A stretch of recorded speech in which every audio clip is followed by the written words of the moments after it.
Hi hello ಎಲ್ಲರಿಗೂ ನಮಸ್ಕಾರ. ಕಾಮನಬಿಲ್ಲು ಕಥಾಗುಚ್ಛ YouTube ಚಾನಲ್ಗೆ ಸ್ವಾಗತ. ಇನ್ನೂ ಯಾರೆಲ್ಲ ಈ ಚಾನಲ್ಗೆ ಸಬ್ಸ್ಕ್ರೈಬ್ ಮಾಡದೆ ಕತೆ ಕೇಳ್ತಾ ಇದ್ದೀರೋ ಪ್ಲೀಸ್ ಸಬ್ಸ್ಕ್ರೈಬ್ ಮಾಡಿ ಕತೆ ಕೇಳಿ. ಹಾಗೆ ನನ್ನ ಈ ಕತೆ ನಿಮಗೆ ಇಷ್ಟ ಆದರೆ ಲೈಕ್ ಮಾಡಿ, ಕಮೆಂಟ್ ಮಾಡಿ, ಶೇರ್ ಮಾಡಿ. ಪದ್ಮಗಂಧಿನಿ ಭಾಗ 79. ಅಂಕಲ್ ನೋಡಿ, ಇಲ್ಲಿ ಎಷ್ಟೊಂದು ಹೂವಿನ ಗಿಡಗಳನ್ನು ತಂದಿದ್ದೀನಿ. ಇದೆಲ್ಲ ಮನೆ ಒಳಗಡೆ ಇಡುವಂತಹ ಗಿಡಗಳು. ಎಷ್ಟು ಚೆನ್ನಾಗಿದೆ ಅಲ್ಲವೇ? ಒಂದು ಕಟ್ಟೆಯ ಮೇಲೆ ಇರಿಸಿದ್ದ ಗಿಡಗಳ ಕಡೆ ಕೈ ತೋರಿಸುತ್ತಾ ಹೇಳಿದಳು.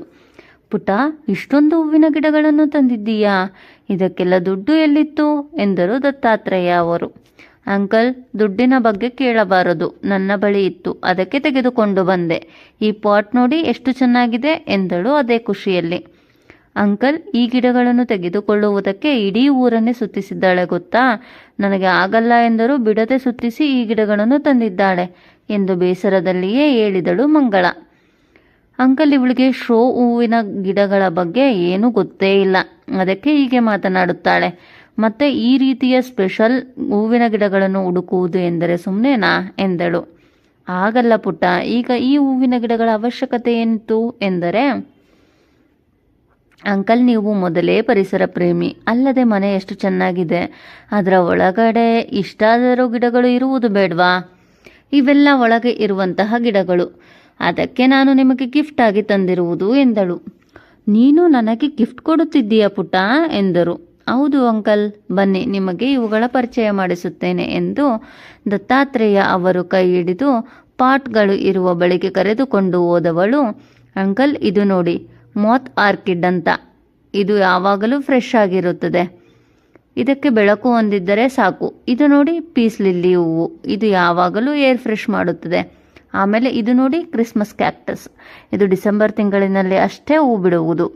ಇದೊಂದು ರೋಸ್ ಜಾತಿಗೆ ಸೇರಿದ ಹೂವು. ಇನ್ನೂ ಇದು ನೋಡಿ, ಫ್ಲೇಮಿಂಗ್ ಕೇಟಿ, ಈ ಗಿಡ ತುಂಬ ವರ್ಷಗಳ ತನಕ ಬಾಳಿಕೆ ಬರುತ್ತದೆ, ಹೂ ಕೂಡ ಅಷ್ಟೇ ಚೆನ್ನಾಗಿರುತ್ತೆ ಎಂದು ಅಲ್ಲಿರುವ ಹೂಗಳ ಬಗ್ಗೆ ಹೇಳುತ್ತಲೇ ಇನ್ನೊಂದು ಪಾಟ್ ಬಳಿ ಕರೆದುಕೊಂಡು ಬಂದಿದ್ದಳು. ಅದಾಗಲೇ ಅಲ್ಲಿಗೆ ಆದಿ ಬಂದು ಇವಳು ಹೂಗಳ ಬಗ್ಗೆ ಹೇಳುತ್ತಿದ್ದರೆ ಕೈ ಕಟ್ಟಿ ಗೋಡೆಗೆ ಹೊರಗೆ ನಿಂತಿದ್ದವನು ಅವಳನ್ನೇ ನೋಡುತ್ತಾ ಉಳಿದಿದ್ದನು. ಅಂಕಲ್, ಇದು ನೋಡಿ, ಇದರ ಹೆಸರು ಓಯಾ. ಇದರ ಹೆಸರು ಹೇಗೆ ಡಿಫರೆಂಟ್ ಆಗಿದೆಯೋ ಹೂವಿನ ಸ್ಮೆಲ್ ಕೂಡ ಅಷ್ಟೇ ಡಿಫರೆಂಟ್ ಆಗಿದೆ. ಇದರ ಸ್ಮೆಲ್ ತುಂಬ ಚೆನ್ನಾಗಿದೆ, ಇಡೀ ಮನೆಯೇ ಘಮ್ ಎನ್ನುತ್ತೆ. ಆಮೇಲೆ ಇದರ ಹೆಸರು ಎಂದವಳಿಗೆ ಆ ಹೂವಿನ ಹೆಸರು ಮರೆತು ಹೋಯಿತು. ಅಯ್ಯೋ, ಆ ನರ್ಸರಿಯವನು ಏನೋ ಹೇಳಿದ ನೆನಪೇ ಆಗ್ತಿಲ್ವಲ್ಲ ಎಂದು ತಲೆ ಕೆರೆದುಕೊಂಡವಳು ಮತ್ತೆ ಆಗಲೇ ನೆನಪಾದವಳಂತೆ, ಹಾ ಅಂಕಲ್, ಈ ಹೂವಿನ ಹೆಸರು ಆಫ್ರಿಕನ್ ಟಾಯ್ಲೆಟ್. ಇದರಲ್ಲಿ ತುಂಬ ಕಲರ್ಸ್ ಇದೆ, ಯಾವಾಗಲೂ ಹೂ ಬಿಡುತ್ತಲೇ ಇರುತ್ತದೆ ಎನ್ನುತ್ತಿದ್ದ ಹಾಗೆ ಎರಡೂ ಜೇಬಿಗೆ ಕೈ ಇರಿಸಿಕೊಂಡು ಧೃತಿಯ ಬಳಿಗೆ ಬಂದವನು, ಈ ಗಿಡದ ಹೆಸರು ಏನು ಹೇಳಿದೆ, ಇನ್ನೊಮ್ಮೆ ಹೇಳು ಎಂದನು. ತಕ್ಷಣಕ್ಕೆ ಅಲ್ಲಿಗೆ ಬಂದ ಆದಿಯನ್ನು ನೋಡಿ ಪೆಚ್ಚಾದವಳು, ಅದು ಆಫ್ರಿಕನ್ ಟಾಯ್ಲೆಟ್ ಎನ್ನುತ್ತಿದ್ದ ಹಾಗೆ ಒಡನೆ ಅವಳ ತಲೆಗೆ ಮೊಟಕಿದವನು. ಆದಿ ಧೃತಿಯ ತಲೆಗೆ ಸಣ್ಣದಾಗಿ ಪೆಟ್ಟು ಕೊಟ್ಟಿದ್ದನ್ನು ನೋಡಿ, ಯಾಕೋ ಆದಿ, ಏನಾಯಿತು ಎಂದರು ದತ್ತಾತ್ರೇಯ ಅವರು. ಮಾವ, ಈ ಹೂವಿನ ಗಿಡದ ಹೆಸರು ಆಫ್ರಿಕನ್ ವಾಯ್ಲೆಟ್ ಎಂದು, ಇವಳು ಟಾಯ್ಲೆಟ್ ಎಂದು ಹೇಳುತ್ತಿದ್ದಾಳೆ ಎನ್ನುತ್ತಿದ್ದ ಹಾಗೆ ಕಣ್ಣುಗಳನ್ನು ಗೋಲಿಗಾತ್ರ ಮಾಡಿದವಳು, ಅಯ್ಯೋ, ಹಾಗಾದರೆ ಆ ನರ್ಸರಿಯವನು ತಪ್ಪಾದ ಹೆಸರು ಹೇಳಿದನಾ, ಅಥವಾ ನಾನೇ ತಪ್ಪಾಗಿ ಕೇಳಿಸಿಕೊಂಡೆನಾ ಎಂದು ಮನದಲ್ಲಿ ಹೇಳಿಕೊಂಡು ತಲೆ ಕೆರೆದುಕೊಂಡಿದ್ದಳು. ಈ ಗಿಡದ ಹೆಸರು ನಿಮಗೆ ಏನು ಗೊತ್ತು? ನಿಮಗೆ ಇದರ ಬಗ್ಗೆ ಎಲ್ಲ ಗೊತ್ತಿಲ್ಲ, ನಾನು ಹೇಳಿದ್ದೇ ಸರಿ ಎಂದು ಮುಖ ಊದಿಸಿ ಹೇಳಿದಳು. ಅವನ ಮುಂದೆ ಅಷ್ಟು ಸುಲಭವಾಗಿ ಸೋಲನ್ನು ಒಪ್ಪಿಕೊಳ್ಳುವುದಿಲ್ಲ. ಹೌದೌದು, ನೀನು ಹೇಳೋದೇ ಸರಿ, ಅದು ಕಪ್ಪು ಕಾಗೆಯಲ್ಲ ಬಿಳಿ ಕಾಗೆ ಎಂದರೂ ನಾವು ಒಪ್ಪಬೇಕು ಅಲ್ವಾ ಎಂದು ಮುಗುಳು ನಗುತ್ತಲೇ ಹೇಳಿದನು. ಅವನ ಮಾತಿಗೆ ಅವಳ ಮುಖ ಇನ್ನೂ ಊದಿತು. ಅಣ್ಣ, ಆ ನರ್ಸರಿ ಹುಡುಗ ಸರಿಯಾಗಿ ಹೆಸರನ್ನು ಹೇಳಿದ್ದ, ಇವಳೇ ಕನ್ಫ್ಯೂಸ್ ಮಾಡಿಕೊಂಡಿದ್ದಾಳೆ ಎಂದು ನಗುತ್ತಾ ಮಂಗಳ ಹೇಳಿದರೆ, ಅವಳೆಡೆಗೆ ಸುಡುವ ನೋಟದಲ್ಲಿ ನೋಡಿ, ಓ, ನೀನು ತುಂಬ ಬುದ್ಧಿವಂತೆ ನೋಡು, ನಿನಗೆಲ್ಲ ಗೊತ್ತಾಗುತ್ತದೆ ಎಂದು ಮೂತಿ ತಿರುಗಿಸುತ್ತಾ ಹೇಳಿದವಳು ಅಲ್ಲಿ ನಿಲ್ಲದೆ ಕೋಣೆಗೆ ಹೋಗಿದ್ದಳು. ಅವಳು ಓದತ್ತಲೇ ನೋಡಿಕೊಂಡು ನಗುತ್ತಿದ್ದ ಆದಿಯನ್ನು ನೋಡಿದ ದತ್ತಾತ್ರೇಯ ಅವರು, ಬಿಡು ಆದಿ, ಧೃತಿ ಪುಟ್ಟ ಕನ್ಫ್ಯೂಸ್ ಮಾಡಿಕೊಂಡಿದ್ದಾಳೆ.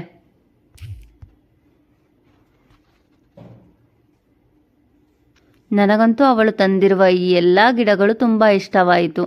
ಈ ಗಿಡಗಳನ್ನು ನೀನೇ ಎಲ್ಲೆಲ್ಲಿಗೆ ಬೇಕೋ ಅಲ್ಲಲ್ಲಿಗೆ ಇಟ್ಟು ಬಿಡು ಎನ್ನುತ್ತಿದ್ದ ಹಾಗೆ ಗಿಡ ಇಡುವ ಸಲುವಾಗಿಯೇ ಜಾಗಗಳನ್ನು ಹುಡುಕಿ ಇಟ್ಟವನು ಒಂದು ಗಿಡವನ್ನು ಮಾತ್ರ ತನ್ನ ಕೋಣೆಗೆ ತೆಗೆದುಕೊಂಡು ಹೋಗಿದ್ದನು. ಅವಳನ್ನು ಬೆಂಗಳೂರಿಗೆ ಓದೋಕೆ ಕಳಿಸೋದು ಬೇಡ ಅಂತ ಬಡ್ಕೊಂಡೆ. ಆದರೂ ನೀನು ನನ್ನ ಮಾತನ್ನ ಕೇಳದೆ ಅಷ್ಟು ದೂರ ಅವಳೊಬ್ಬಳನ್ನೇ ಕಳಿಸಿದೆ. ಈಗ ಏನಾಗಿದೆ ನೋಡು. ಅವಳನ್ನು ಎತ್ತವಳು ಮದುವೆಯಾದ ಮೇಲೆ ಇನ್ನೊಬ್ಬನ ಜೊತೆ ಓಡಿ ಹೋದರೆ ಇವಳು ಮದುವೆಗೂ ಮುಂಚೆಯೇ ಸಿಕ್ಕವರ ಜೊತೆ ಚಕ್ಕಂದ ಆಡುತ್ತಿದ್ದಾಳೆ. ನೂಲಿನಂತೆ ಸೀರೆ ತಾಯಿಯಂತೆ ಮಗಳು ಎನ್ನುವ ಮಾತು ನಿಜ ಮಾಡಿದ್ದಾಳೆ. ಒಟ್ಟಿನಲ್ಲಿ ಬೆಂಗಳೂರಿಗೆ ಓದಕ್ಕೆ ಅಂತ ಹೋಗಿ ನಮ್ಮ ಮಾನ ಮರ್ಯಾದೆ ಎಲ್ಲವನ್ನು ತೆಗೆದು ಬಿಟ್ಟಳು. ಹೋಗ್ಲಿ, ಅದು ಯಾವೊಂದೋ ಜೊತೆ ಸುತ್ತುತ್ತಿದ್ದಾಳಂತಲ್ಲ. ಅವನನ್ನಾದರೂ ಕಟ್ಟಿಕೊಂಡು ಸಂಸಾರ ಮಾಡಿಕೊಂಡಿದ್ದಾಳಾ, ಇಲ್ಲ ಕಾಲೇಜಿಗೆ ಹೋಗುತ್ತೇನೆ ಎನ್ನುವ ನೆಪದಲ್ಲಿ ಅವನ ಜೊತೆ ಸುತ್ತುತ್ತಿದ್ದಾಳೆ. ಮೊದಲೇ ಅದು ಬೆಂಗಳೂರು, ಯಾರು ಹೇಗೆ ಇರುತ್ತಾರೆ ಎಂದು ಹೇಳಲು ಆಗುವುದಿಲ್ಲ. ಅವನಿಗೆ ಇವಳಂತವಳು ಎಷ್ಟು ಜನ ಇದ್ದಾರೋ ಯಾರಿಗೆ ಗೊತ್ತು. ಇವಳ ಜೊತೆ ಕೂಡ 4 ದಿನ ಸುತ್ತಿ ಆಮೇಲೆ ಬಿಟ್ಟು ಹೋಗುತ್ತಾನೆ. ಇವಳ ಬಾಳೆ ತಾನೇ ಹಾಳೋಗೋದು. ಸಾಯುವ ಕಾಲದಲ್ಲೂ ಕೂಡ ನನಗೆ ನೆಮ್ಮದಿ ಸಿಗಲಿಲ್ಲ. ಮಗನ ಎದುರು ಕುಳಿತು ಒಂದೇ ಸಮಧೃತಿಯನ್ನು ಶಪಿಸುತ್ತಿದ್ದರು ಅವಳ ಅಜ್ಜಿ ಸುಲೋಚನಾ. ಬೆಂಗಳೂರಿನಲ್ಲಿ ಆದಿಯ ಜೊತೆ ಧೃತಿಯನ್ನು ನೋಡಿದ ಶ್ರೀಪಾದ್ ತಮ್ಮ ಊರಿಗೆ ಬಂದು ಧೃತಿ ಬೆಂಗಳೂರಿನಲ್ಲಿ ಯಾರದೋ ಜೊತೆ ಸುತ್ತುತ್ತಿದ್ದಾಳೆ ಎಂದು ಅವಳ ಮೇಲೆ ಇಲ್ಲ ಸಲ್ಲದ್ದನ್ನು ಹೇಳಿ ಹಬ್ಬಿಸಿದ್ದನು. ನಡು ರಸ್ತೆಯಲ್ಲಿ ಆದಿ ಅವನಿಗೆ ಅವಮಾನ ಮಾಡಿದ ಎನ್ನುವ ಕೋಪದಿಂದ ಖುದ್ದು ಹೋದವನು ಊರಿಗೆ ಬರುತ್ತಿದ್ದ ಹಾಗೆ ಇಡೀ ಊರಿಗೆ ಧೃತಿಯ ಬಗ್ಗೆ ಕೆಟ್ಟದಾಗಿ ಹೇಳಿ ಎಲ್ಲರ ಮುಂದೆಯೂ ಅವಳನ್ನು ಕೆಟ್ಟವಳನ್ನಾಗಿ ಮಾಡಿ ನಿಲ್ಲಿಸಿದ್ದನು.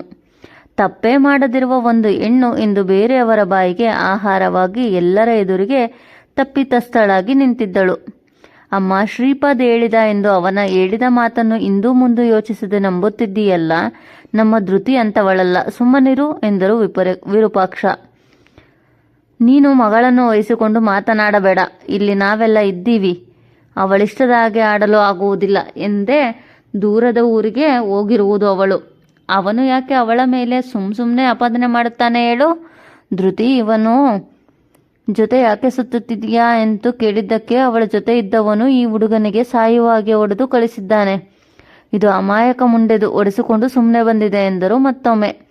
ಇಲ್ಲಿ ಸುಲೋಚನಾ ಅವರಿಗೆ ಶ್ರೀಪಾದ ಆಡಿದಂತಹ ಮಾತುಗಳು ಯಾವುವೂ ಗೊತ್ತಿಲ್ಲ.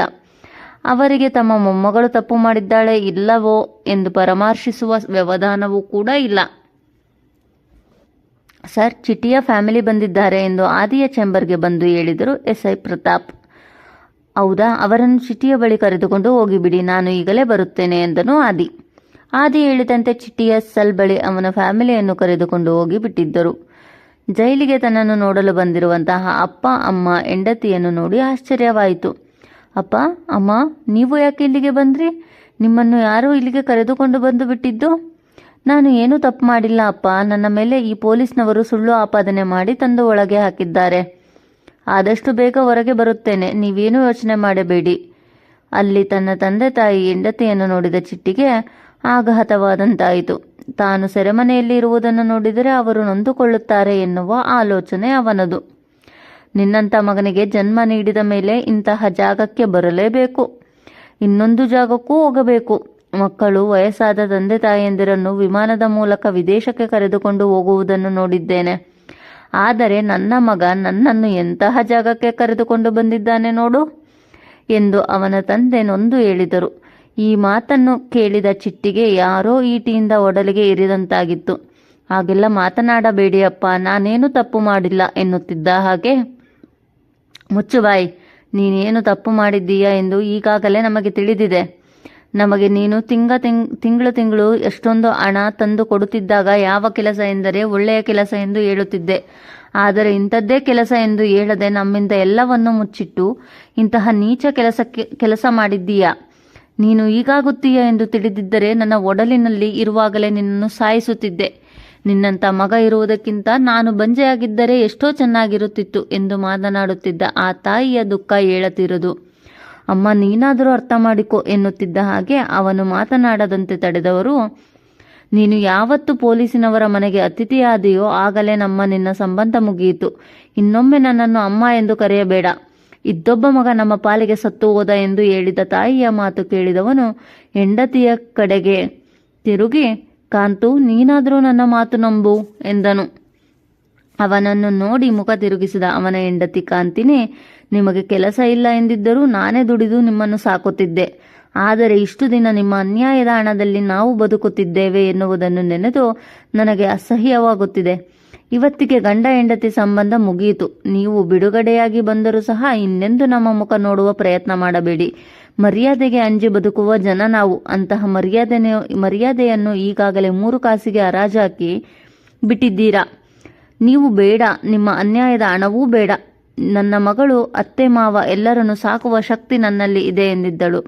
ಅಮ್ಮ, ಪಾಪು ಹೇಗಿದ್ದಾಳೆ ಎಂದು ಮಗಳ ಬಗ್ಗೆ ಕೇಳಿದನು.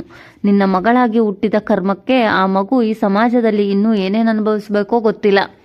ಇಂತಹ ಜಾಗಕ್ಕೆ ಕರೆದುಕೊಂಡು ಬರಬಾರದು ಎಂದು ಹೊರಗೆ ಬಿಟ್ಟು ಬಂದಿದ್ದೇವೆ. ಇನ್ನೆಂದೂ ಆ ಮಗುವಿನ ಮುಖ ನೋಡುವ ಪ್ರಯತ್ನ ಮಾಡಬೇಡ. ನಾವು ಇಲ್ಲಿಗೆ ನಿನ್ನನ್ನು ಬಿಡಿಸಿಕೊಂಡು ಹೋಗಲು ಬಂದಿಲ್ಲ. ಜೈಲಿನಲ್ಲಿ ಇದ್ದವರು ಬದಲಾಗಿ ಹೊರಬರುತ್ತಾರೆ ಎಂದು ಹೇಳುತ್ತಾರೆ. ಬದಲಾಗಿ ಹೊರಬಂದು ಒಳ್ಳೆಯ ಜೀವನ ಮಾಡು. ಆದರೆ ಎಂದಿಗೂ ಮನೆಗೆ ಬರುವ ಪ್ರಯತ್ನ ಮಾತ್ರ ಮಾಡಬೇಡ. 9 ತಿಂಗಳು ಒಡಲಲ್ಲಿ ಇಟ್ಟುಕೊಂಡು ಎತ್ತ ಮಗನ ಮುಂದೆ ಈ ರೀತಿ ಮಾತು ಹೇಳಬೇಕು ಎಂದರೆ ಆ ತಾಯಿಯ ಹೃದಯಕ್ಕೆ ಅದೆಷ್ಟು ನೋವಾಗಿರಬಹುದು. 3 ಹೇಳುವ ಮಾತನ್ನು ಹೇಳಿದವರು ಅಲ್ಲಿ ನಿಲ್ಲದೆ ಹೊರಬಂದಿದ್ದರು. ಇತ್ತ ಚಿಟ್ಟಿಗೆ ಅಪ್ಪ ಅಮ್ಮ ಹೆಂಡತಿ ಆಡಿದಂತಹ ಮಾತುಗಳನ್ನು ಸಹಿಸಲು ಆಗದೆ ಕುಸಿದು ಹೋದನು. ಚಿಟ್ಟಿ ಈ ರೀತಿ ಅಡ್ಡದಾರಿ ಹಿಡಿದು ಸಂಪಾದನೆ ಮಾಡಲು ಶುರು ಮಾಡಿದೆ ತನ್ನ ಕುಟುಂಬಕ್ಕಾಗಿ. ಇಂದು ಆ ಕುಟುಂಬವೇ ಅವನನ್ನು ದೂರ ಮಾಡಿ ಹೋಗಿದ್ದರು. ನೋಡಿದ್ಯಾ ಚಿಟಿ, ನಿನ್ನ ಕುಟುಂಬವೇ ನಿನ್ನನ್ನು ಬೇಡ ಎಂದು ಹೋಗಿದ್ದಾರೆ. ಇನ್ನು ನಿನ್ನ ಬದುಕು ವ್ಯರ್ಥ. ಬದುಕಿದರೂ ಯಾರಿಗಾಗಿ ಬದುಕುತ್ತೀಯಾ? ಜನ್ಮ ನೀಡಿದ ತಂದೆ ತಾಯಿ, ನೀನು ಹಾಕಿದ 3 ಗಂಟೆಗೆ ಕೊರಳೊಡ್ಡಿ ಬಂದಂತಹ ನಿನ್ನ ಹೆಂಡತಿ, ನೀನೇ ಜನ್ಮ ನೀಡಿದ ನಿನ್ನ ಮಗಳು, ಇವರು ಯಾರಿಗೂ ಈಗ ನೀನು ಬೇಡವಾದಂತಹ ಮನುಷ್ಯನಾಗಿದ್ದೀಯ. ಸತ್ಯ ಹೇಳಿ ಇರುವ ಸ್ವಲ್ಪ ಮನುಷ್ಯತ್ವನ್ನಾದರೂ ಉಳಿಸಿಕೊಳ್ಳುತ್ತೀಯಾ? ಅಥವಾ ನಿನಗೆ ಕುಟುಂಬದವರು ಯಾರೂ ಬೇಡ, ನನ್ನ ಯಜಮಾನನೇ ಸಾಕು ಎಂದು ಮತ್ತೆ ಅದೇ ಕೂಪಕ್ಕೆ ಹೋಗುತ್ತೀಯಾ? ನೀನೇ ಯೋಚನೆ ಮಾಡು.